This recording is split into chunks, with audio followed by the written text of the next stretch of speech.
O Senhor dos Exércitos está conosco. Aleluia. O Deus de Jacó é o nosso refúgio. O apóstolo Paulo diz aos Coríntios, quando ele fala sobre a ressurreição de Jesus, usando a argumentação sob a unção do Espírito Santo, para dizer quem é o Senhor, que a sua igreja adora. E ele diz que, de uma certa vez, depois da sua ressurreição, o Senhor apareceu de uma só vez a mais de 500 irmãos. Ele vai descrevendo as manifestações de Jesus com seu corpo ressurreto e glorificado.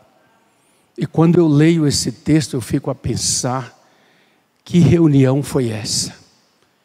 Em Jerusalém, nos arredores de Jerusalém, quem sabe no vale de Cedron, perto do templo, quem sabe em uma daquelas planícies onde o Senhor gostava de ensinar. O fato é que esse povo todo estava ali e eles olharam para Jesus. Eles viram a sua face gloriosa. Eles que haviam contemplado a humilhação da cruz, o corpo tão machucado, aquele que torturado no palácio de Pilatos, chicoteado para ver se provocava alguma piedade na multidão, ele que tropeçara sobre o peso da cruz, ao seguir pela via dolorosa das ruas que levavam ao Gólgota, ao Calvário, que foi ajudado pelo Cirineu, que foi convocado para ajudar a carregar aquele madeiro. Eles agora o viram ressurreto na sua glória. Eu fico a pensar, e com certeza os textos do Novo Testamento nos autorizam a dizer que naquele dia eles ficaram cheios de júbilo e eles cantaram. Há no Novo Testamento alguns cânticos que foram registrados e chegam até nós, que eram cantados pela igreja ali no primeiro século, como aquele que o apóstolo Paulo cita, aquele que foi manifestado na carne, que foi pregado entre os gentios, crido no mundo e recebido na glória, Jesus o Senhor. Portanto, meu irmão, minha irmã, querido, querida, ouvinte da palavra de Deus, convidado, convidada que está conosco aqui nessa noite, você que está em casa recebendo essa transmissão, faça isso muitas vezes, diga com muita alegria, veracidade e integridade do seu coração: então minha alma canta a Ti, Senhor, porque Tu és o grande Deus. Estudamos hoje de manhã o 2º capítulo de Atos dos Apóstolos, o derramado do Espírito Santo, e fica ali bem claro que aquelas pessoas que estavam ali, gente de todas as nações em volta de Israel, naquele tempo do primeiro século, eles ouviram os discípulos falarem, e chegou ao ouvido deles na sua própria língua, e a mensagem que chegou, que eles entenderam bem, foi a mensagem sobre as grandezas de Deus, o Deus vivo, o Senhor de todas as coisas.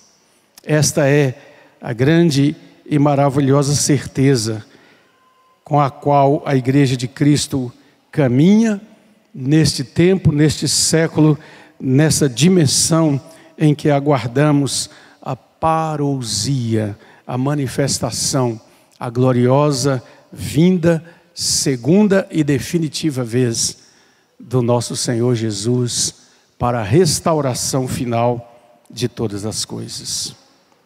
Abra a sua Bíblia na primeira carta aos Coríntios, no capítulo 2. Há 2 domingos atrás nós meditamos no capítulo 1, e queremos caminhar numa série de mensagens nessa carta preciosa do Novo Testamento. E no capítulo 2 da primeira carta aos Coríntios, nós temos o apóstolo Paulo continuando o seu ensino, a sua pregação de Jesus Cristo Senhor e do poder do Evangelho. No capítulo 1, ele já havia ressaltado o caráter da mensagem da cruz, o que ela estava e haveria de provocar, não somente naquele tempo, mas em todas as épocas, porque ela não é uma mensagem que agrada muitas vezes ao apetite intelectual dos homens, mas ela é mensagem de entrega, ela é mensagem de sangue derramado para a remissão dos pecados, e portanto ela, embora seja vista pelos judeus como um escândalo e pelos gregos como a total manifestação da loucura, Paulo diz, ela é o poder de Deus e a sabedoria de Deus. Capítulo 2, 1 Coríntios. Eu, irmãos, quando fui ter convosco anunciando-vos o testemunho de Deus, eu não o fiz com ostentação de linguagem ou de sabedoria, porque decidi. O que o apóstolo decidiu? Vamos juntos? Nada saber entre vós, senão a Jesus Cristo e este crucificado. E foi em fraqueza, temor e grande tremor que eu estive entre vocês. A minha palavra e a minha pregação não consistiram em linguagem persuasiva de sabedoria, mas em demonstração do Espírito e de poder. Verso 5, vamos juntos? Para que a vossa fé não se apoiasse em sabedoria humana, e sim no poder de Deus. Entretanto, expomos sabedoria entre os experimentados, não porém a sabedoria deste século, nem a dos poderosos desta época, que se reduzem a nada. Mas falamos a sabedoria de Deus, em mistério, outrora oculta, a qual Deus preordenou desde a eternidade para a nossa glória. Sabedoria essa que nenhum dos poderosos deste século conheceu, porque se a tivessem conhecido, jamais teriam crucificado o Senhor da glória. Mas como está escrito, vamos ler essa palavra que ele cita juntos: nem olhos viram, nem ouvidos ouviram, nem jamais penetrou em coração humano o que Deus tem preparado para aqueles que o amam. Mas Deus nos revelou pelo Espírito, porque o Espírito a todas as coisas perscruta, até mesmo as profundezas de Deus. Porque qual dos homens sabe as coisas do homem, senão o seu próprio Espírito que nele está?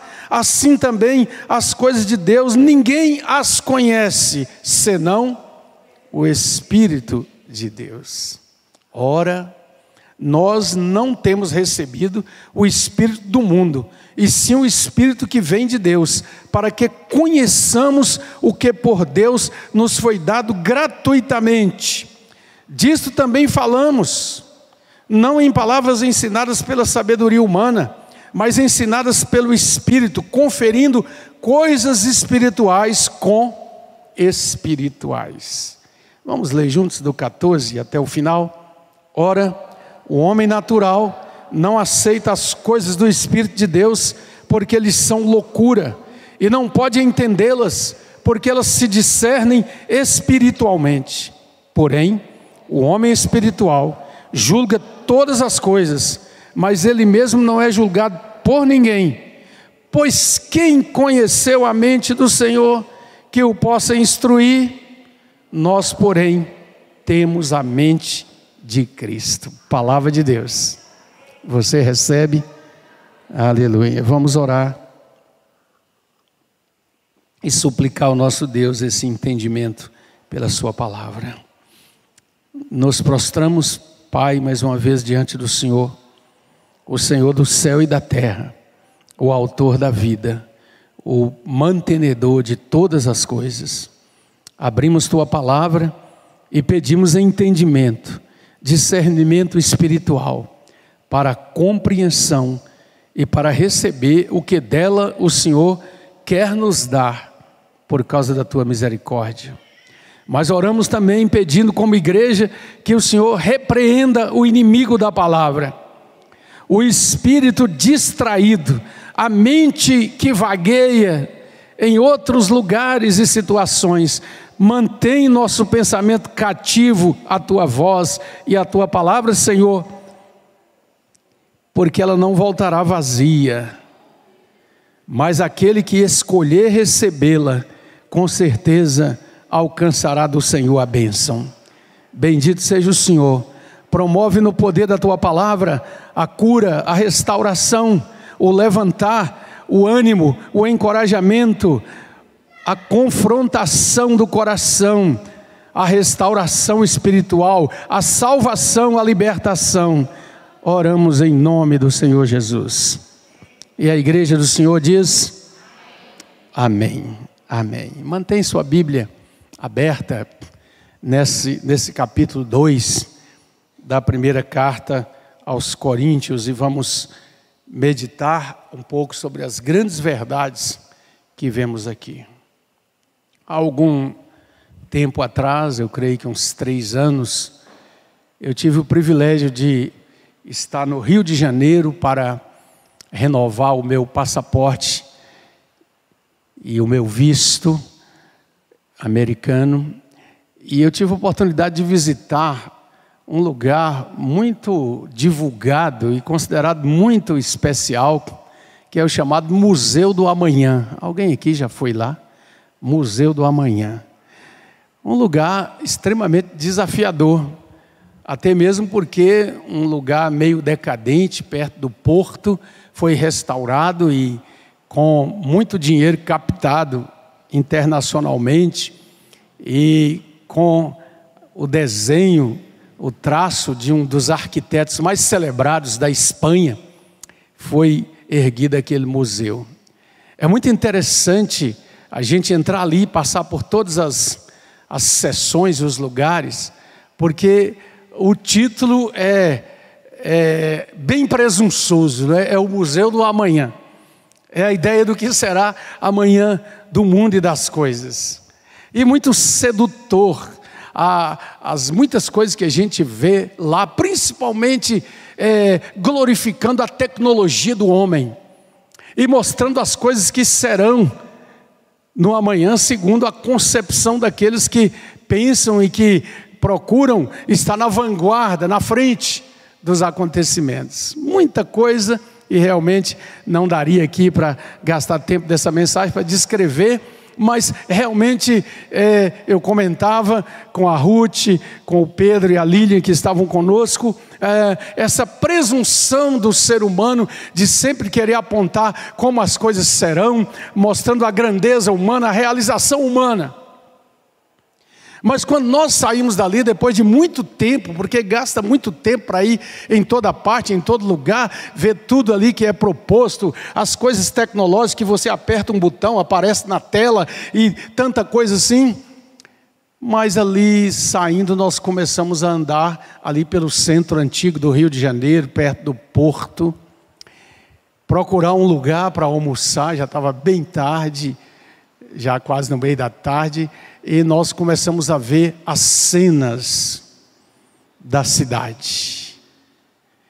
Lugar onde muita gente estava ali na rua, com toda aquela aparência de gente que vive na rua, desabrigado, faminto e com grandes necessidades.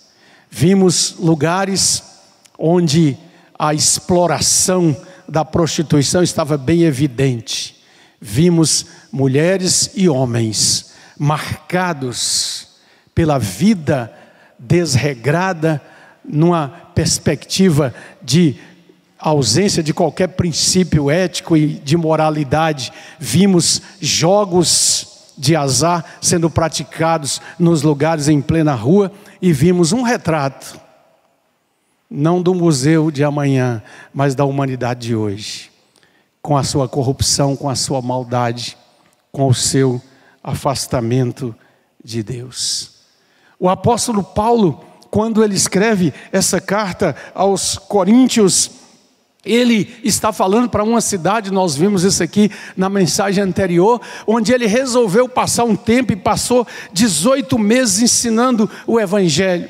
Corinto era uma cidade portuária, de um comércio intenso, ali em todo aquele contexto do comércio greco-romano no primeiro século. Era uma cidade de riqueza, era uma cidade de luxo, onde muitos ostentavam muita coisa. Corinto também era a cidade do saber humano, talvez só superada por Atenas, na Grécia, onde Paulo inclusive estivera antes de vir para Corinto e teve seu embate com os filósofos lá na praça, lá no Aerópago, no Coreto, na praça principal da cidade, onde eles discutiam todas as filosofias. Uma cidade de decadência moral tremenda, onde estava o templo de Afrodite, onde tinham 10.000 prostitutas cultuais. E desta forma, aquele povo achava e considerava que adorava as suas divindades para atrair o melhor para si mesmo. A cidade onde também estava a imagem de Apolo, com tudo que estava em volta deste pretenso Deus greco-romano e que influenciava o homossexualismo, a prática sexual desenfreada de todas as maneiras, e portanto era um lugar de tremenda imoralidade. É nesse lugar que o apóstolo Paulo chega e faz a semeadura do Evangelho de Cristo. É nesse lugar que ele vem anunciar a autêntica e verdadeira sabedoria de Deus, o resgate de Deus da vida humana. E ali ele prega a loucura e o escândalo do Evangelho. Enfrenta ali muita oposição, enfrenta a oposição dos que estavam procurando na inteligência, na sabedoria e na filosofia as respostas. Ele enfrenta também os falsos apóstolos. 2 Coríntios capítulo 10, ele vai mostrar que outros, por inveja, começaram a semear um outro evangelho.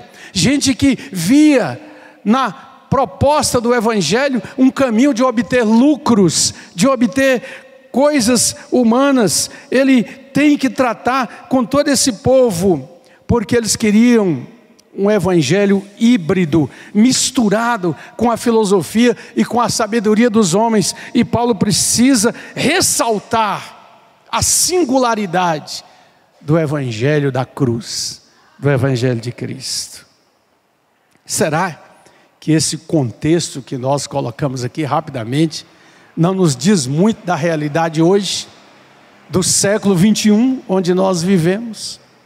Quando nós contemplamos de fato essa mesma mistura, a busca de um evangelho que seja o evangelho e algo mais, e não apenas a simplicidade graciosa da cruz de Cristo e do seu apelo aos homens, um evangelho misturado com a filosofia, com o saber humano, com a academia, com as coisas que colocam os homens no pódio e no pedestal.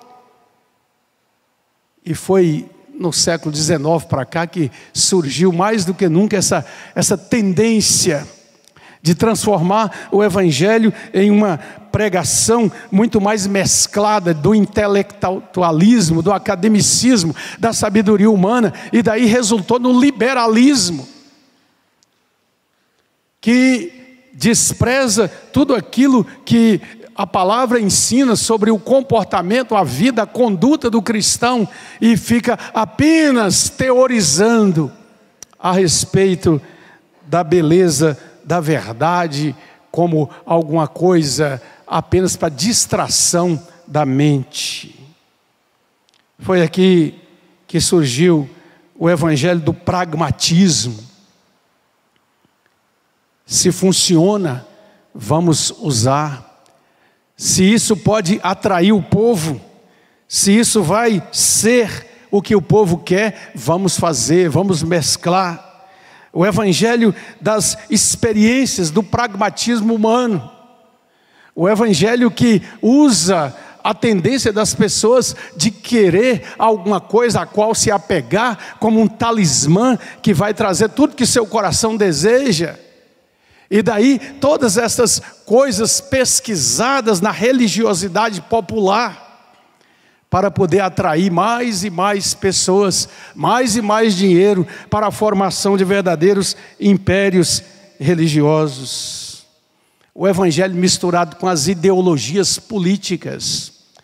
Vimos isto anos atrás no nosso país, que desaguou na famosa teologia da libertação, onde o evangelho não tem a ver com essa ligação da verticalidade do homem com Deus, mas da horizontalidade. Um evangelho social, um evangelho para melhorar a maneira, a vida econômica das pessoas, e não para dizer às pessoas que somos miseráveis pecadores e precisamos da graça restauradora de Deus. Tudo isso Paulo tinha em mente ao pregar e registrar para nós esse texto, e por isso ele é muito atual e necessário para a reflexão da igreja. Se você prestou atenção enquanto líamos, e você pode ler esse texto depois em casa, várias vezes é utilizada aqui a negativa. Paulo diz: não é isso, não é aquilo, não dessa maneira, não dessa forma. Então nós podemos pensar, e anotei algumas coisas estudando esse texto, aquilo que a pregação do evangelho não é ostentação de palavras ou de sabedoria intelectual. Olha para o primeiro versículo. Meus irmãos, quando eu fui ter com vocês, eu não fui usando ostentação de linguagem, não é a tentativa de impressionar com discursos sofisticados. O evangelho é simples e dirigido ao coração. Também ele não é a utilização dos argumentos da razão, procurando convencer as pessoas pelo discurso. Versículo 4: a minha palavra e a minha pregação não consistiram em linguagem persuasiva de sabedoria, procurando usar um discurso para fazer com que você fique preso ao argumento. Não, porque na verdade oratória, argumentos humanos podem ser muito bonitos, e são, e convencem muitos em muitas dimensões dos negócios, das propostas humanas, mas o evangelho de Cristo é o poder de Deus. Não é a sabedoria deste século, e nem o argumento dos poderosos deste século. Versículo 6. Paulo está dizendo, e esta palavra dá um sentido que é em todo o século em que ela foi lida, em que ela foi entendida. Porque os sábios do nosso tempo não têm ideia do que seja esse plano eterno. Me lembro dos muitos embates que tive quando era professor na universidade.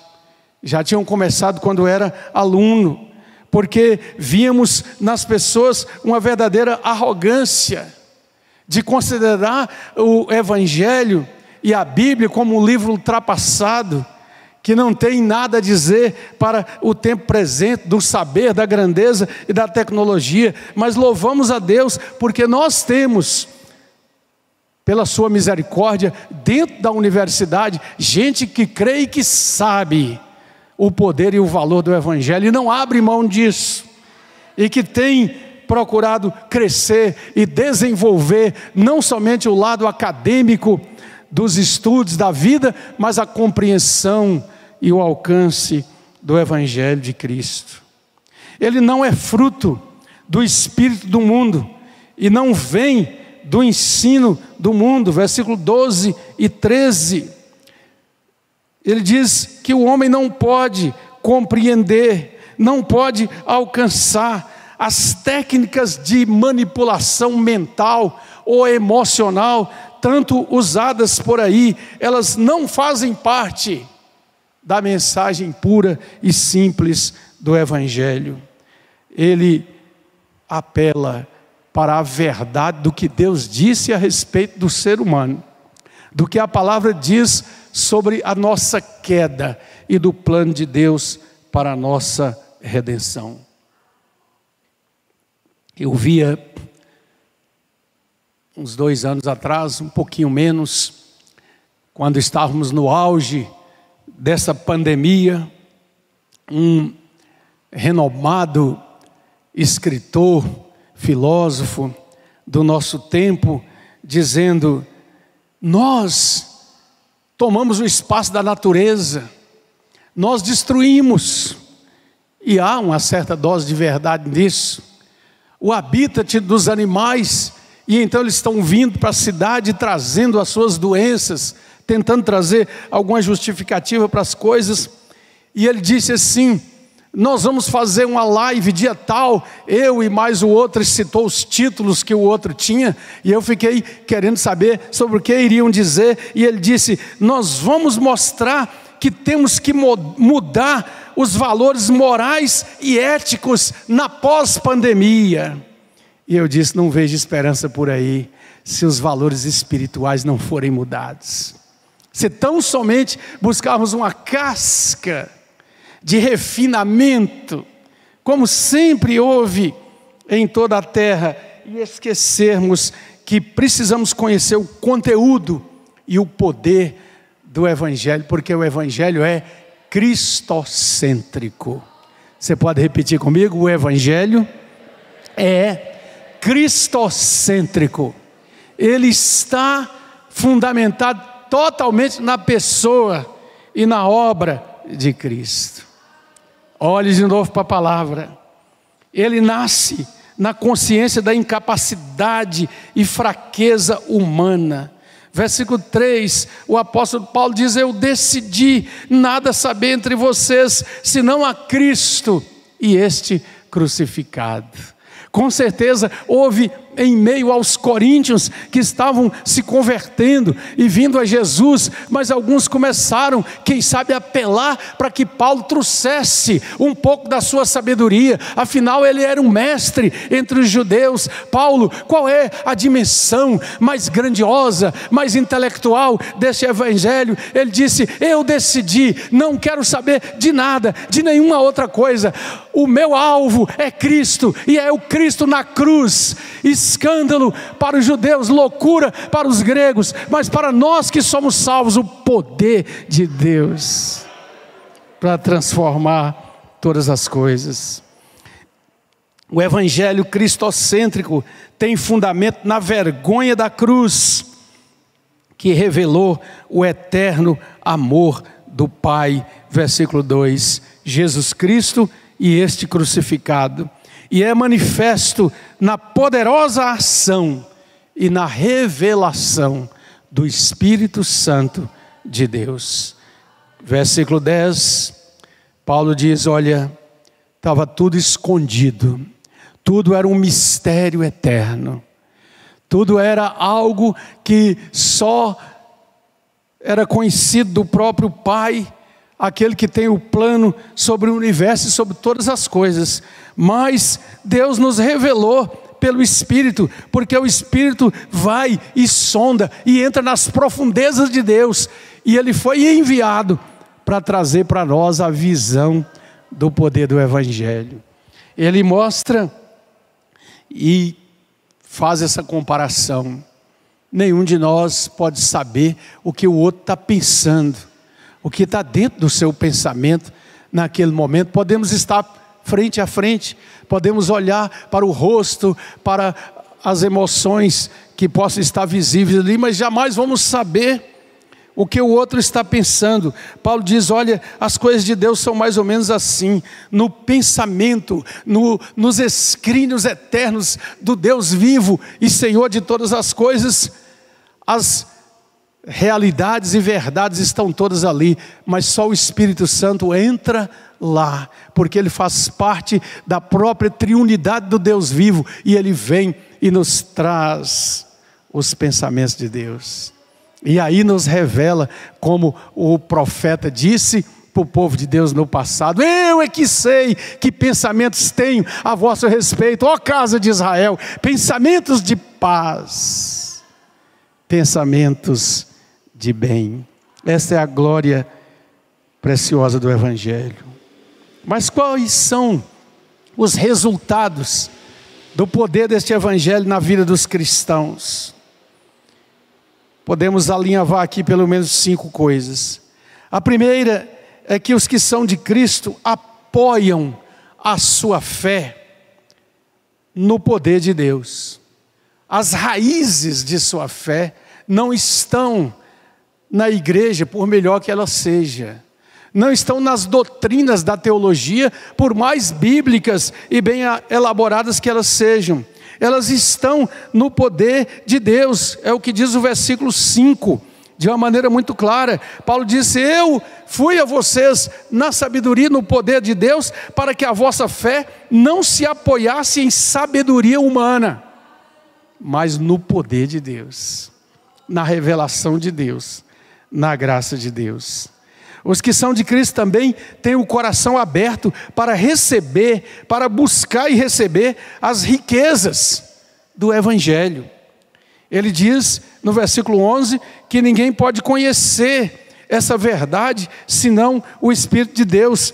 E no versículo 12 ele reafirma essa verdade, que nós temos recebido não o Espírito do mundo, mas o Espírito Santo de Deus.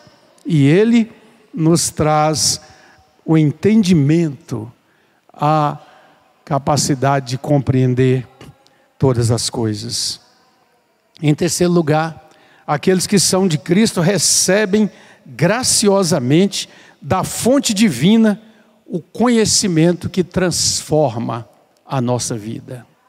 O Evangelho não é uma proposta de refinamento, nem social, nem econômico, nem de relacionamento, nem mesmo espiritual. O Evangelho de Cristo é um poder transformador da vida. Diz o versículo 12, que nós não temos recebido o Espírito do mundo, e sim o que vem de Deus, para que conheçamos o que por Deus nos foi dado gratuitamente. Um autor cristão diz que a sabedoria de Deus é algo misterioso, que encerra a profundidade dos seus propósitos, e o Espírito traz para nós.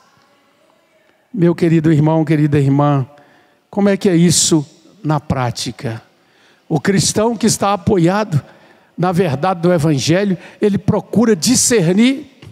Ele faz o que nós estamos fazendo aqui nessa noite, valoriza os encontros para ouvir a palavra, para meditar na palavra. Abre espaço no seu coração para discernir aquilo que Deus está dizendo. Procura em tudo que vai fazer a direção de Deus. E a revelação está aqui. Eu dizia para alguém dias atrás que quanta gente, e isso entristece o coração da gente, quanta gente neste mundo que nunca, nem às vezes ouviu falar do livro de Provérbios. Quantos só arranharam uma leitura, mas quantos foram mais fundo e perceberam que aqui tem conselhos, princípios, direção para toda a nossa vida. O cristão que vive e crê nessa realidade, ele pauta a sua caminhada pelo Evangelho. O jovem, o moço ou a moça cristã, antes de se casar, procura saber o que Deus tem a dizer sobre o casamento, sobre a pessoa com quem vamos compartilhar toda a nossa vida. Aqueles que verdadeiramente compreendem o alcance do Evangelho como princípio de vida, não tomam decisões quanto ao emprego, quanto ao trabalho, quanto a ir e vir, quanto a mudar para essa ou para aquela cidade, quanto a fazer este ou aquele curso, porque sabem que essa palavra nos diz, e hoje nós lemos aqui João capítulo 16, quando Jesus diz uma coisa notável: o Espírito Santo, o Consolador, virá e Ele vos guiará a toda a verdade. Um dia eu ouvi, eu creio que foi numa mensagem há muito tempo, e eu achei aquilo interessante, e creio que é isso mesmo. O Espírito Santo nos guiará a toda a verdade. E a verdade para o cristão tem a ver com todo o nosso ser e nosso relacionamento. E a pessoa diz assim: até mesmo quando você for comprar um carro usado, peça ao Espírito Santo para te guiar a toda a verdade. O meu filho mais velho está ajudando o seu sogro a vender um carro, porque vai comprar outro numa condição muito boa, e ele disse: pai, ele colocou o anúncio lá, apareceram 3 interessados, todos 3 eram um golpe, porque esse é o tipo do mundo em que nós estamos vivendo. E aqui nós aprendemos que aqueles que são do Senhor e querem ser do Senhor, procuram e pedem a Deus que o Espírito Santo dê direção e discernimento para todas as coisas. Sim, os que são de Cristo buscam discernir todas as coisas, avivando e usando a mente purificada. Olha o versículo 14: o homem natural não aceita as coisas do Espírito de Deus, elas são loucura, ele não pode entender mesmo. Pode ser um doutor com pós-mestrado, pós-doutorado, eu vi muito isso quando eu estava na academia, mas que nada sabe a respeito do Evangelho. Eu já ouvi testemunho de gente que tinha dinheiro, bens, propriedade, ganhava muito e tinha uma formação intelectual muito grande, e que finalmente conheceu o Evangelho como um empresário a quem visitamos certa vez em Belo Horizonte, e ele disse assim: como é que eu vivi quase 50 anos da minha vida sem saber que existia isso aqui? Mas graças a Deus a luz se fez, eu era cego, mas agora eu vejo. Esse é o poder do Evangelho. O que é o homem espiritual? É aquele que, como o apóstolo Paulo diz aqui, procura ter a mente de Cristo. E no original da palavra é mais ou menos como que coisas da mente do Senhor são plantadas na nossa mente pela meditação na sua palavra e pelo andar na presença de Jesus. Mas finalmente, os que são de Cristo e compreenderam o poder do Evangelho têm olhos e ouvidos espirituais abertos para o invisível. Você tem olhos abertos e mente aberta para o invisível? Preste atenção no versículo 9. O apóstolo Paulo está ensinando e ele diz assim: está escrito, nem olhos viram. Vamos repetir? Nem olhos viram, nem ouvidos ouviram, nem jamais penetrou no coração humano aquilo que Deus tem preparado para aqueles que o amam. Porque o coração humano, antes de ter os olhos abertos, ele só enxerga poder, riqueza, dinheiro, aproveitar. Cada dia, cada tempo, cada farra tem que ser maior do que a outra. Cada aventura, não importa se no mundo da imoralidade, da deturpação do seu próprio corpo, da entrega a tudo aquilo que os sentidos podem provocar para trazer um prazer e uma felicidade, ele só enxerga isso porque a geração caída é contaminada pelo pensamento que Paulo cita lá de um filósofo de Creta no primeiro século, que dizia: comamos e bebamos, porque amanhã morreremos. Só enxerga isso aqui. E só pode ver o que é carnal e material. Mas aquele que anda com o Senhor enxerga o invisível. Tem os olhos abertos para a glória de Deus manifestada em todo o tempo. Como o pastor Marcos disse muito bem aqui na abertura, numa lua que aparece no céu, numa gota de orvalho sobre uma folha, no trabalho maravilhoso, precioso das abelhas, dos pequeninos seres que Deus criou, nas coisas pelas quais até hoje a ciência não tem resposta. Por exemplo, a ciência não tem resposta hoje concreta, clara, sobre o que é a luz do vagalume. O que faz uma abelha afastar 10 quilômetros da sua colmeia e voltar? Porque não querem enxergar as grandezas de Deus. Eu estava lendo sobre Jane Frances Crosby, uma menina que nasceu em Nova York, 1820, século XIX.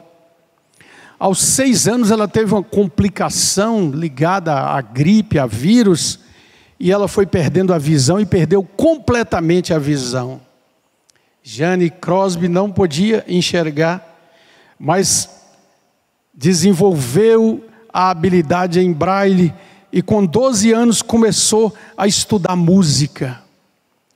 Entregou totalmente o seu coração a Jesus. Se tornou uma jovem apaixonada por Cristo. Envolveu-se na luta contra a escravidão, tão intensa na sua época, mostrando que aquilo não tinha respaldo na palavra de Deus, embora até pregadores diziam que sim, mostrando a crueldade e a ofensa a Deus, que era escravizar outros seres humanos. Tomou consciência dos imigrantes que chegavam a Nova York, passavam fome, viviam pelas ruas, muitos roubavam para comer e iam parar nas prisões. Ela escreveu para eles nas prisões, falando do amor libertador de Jesus. Ela os visitou, ela foi alguém que procurou seguir os pés de Jesus e encantou-se com a música, e ela compôs muitos e maravilhosos hinos, até hoje cantados pelo povo de Deus. O mais conhecido é: que segurança sou de Jesus, pois nele gozo paz, vida e luz. Conto essa história cantando assim: na cruz foi Cristo morto por mim, e a sua alegria era contagiante, dizem os seus biógrafos. E onde ela ia, ela levava olhos que eram cegos